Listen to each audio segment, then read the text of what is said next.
৩৫ বছর পর অনুষ্ঠিত রাজশাহী বিশ্ববিদ্যালয় কেন্দ্রীয় ছাত্র সংসদ রাকসু নির্বাচনে যারা বিজয়ী হতে পারেননি সেই পরাজিত প্রার্থীরাই এবার এক ব্যতিক্রমী উদ্যোগ সামনে এনেছেন। নিজেদের মধ্যে বন্ধুত্ব, ভ্রাতৃত্ব ও গঠনমূলক ভূমিকা ধরে রাখতে তারা আয়োজন করেছেন হারু পার্টি।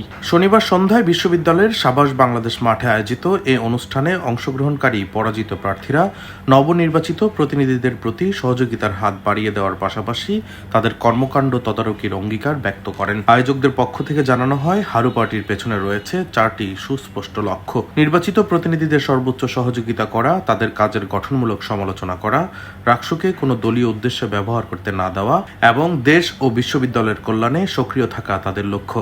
ছাত্রদল সমর্থিত ঐক্যবদ্ধ নতুন প্রজন্ম প্যানেলের ভিপি প্রার্থী শেখ নুর উদ্দিন আবির বলেন, আমরা পরাজিত হলেও এখনও রাজশাহী বিশ্ববিদ্যালয়ের স্টেক হোল্ডার। আমাদের একটি উদ্দেশ্য হলো যারা বিজয়ী হয়েছেন তারা যেন তাদের ইশতেহারগুলো সঠিকভাবে বাস্তবায়ন করেন। সেজন্য তাদের জবাবদিহিতার আওতায় আনা এবং তদারকি করার দায়িত্ব আমাদের সবার। স্বতন্ত্র এজিএস প্রার্থী শাহপরান লিখন বলেন, আমরা যারা নির্বাচনে অংশগ্রহণ করেছি তাদের সবারই ক্যাম্পাস নিয়ে স্বপ্ন ছিল। আমরা যে হেরে যাওয়ার কারণে হারিয়ে যায়নি, সেই স্বপ্ন থেকে বিচ্যুত হয়নি তা জানান দিতেই আজকের এই আয়োজন। বিজয়ীরা আগামীতে ক্যাম্পাসে তাদের চিন্তাভাবনা বাস্তবায়নে আমাদের সহযোগিতা পাবে, তবে তারা বিপথে গেলে এক চুলও ছাড় পাবে না, তাও আমরা জানিয়ে দিচ্ছি এই আয়োজন থেকে। আয়োজনের শুরুতে ছিল পরিচয় পর্ব, পরে অনুষ্ঠানের লক্ষ্য ও উদ্দেশ্য নিয়ে বক্তব্য দেন অনেকেই। এরপর তারা হারু পার্টি, সবাই মিলে হারু পার্টি সহ তুমি কে আমি কে রাবিয়ান রাবিয়ান স্লোগান দেন।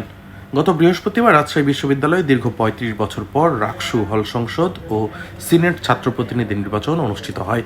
এতে রাকসুর 23টি পদের মধ্যে ভিপি ও এজিএস সহ 20টি পদে জয়লাভ করে ছাত্র শিবির সমর্থিত সম্মিলিত শিক্ষার্থী জোট। 17টি হল সংসদের শীর্ষ 51টি পদেও তারা আধিপত্য দেখিয়েছে। বাকি 3টি পদের মধ্যে জিএস পদে জয়ী হন আধিপত্য বিরোধী ঐক্য প্যানেলের সালাউদ্দিন আম্মার, ক্রীড়া ও সাংস্কৃতিক সম্পাদক হন ছাত্রদল সমর্থিত প্যানেলের মোসাম্মদ নার্গিস খাতুন এবং বিজ্ঞান ও প্রযুক্তি বিষয়ক সম্পাদক নির্বাচিত হন তোফায়েল আহমেদ তোফা। এবার নির্বাচনে মোট 902 জন প্রার্থী প্রতিদ্বন্দ্বিতা করেন। ডেস্ক রিপোর্ট, দৈনিক ডেস্টিনি।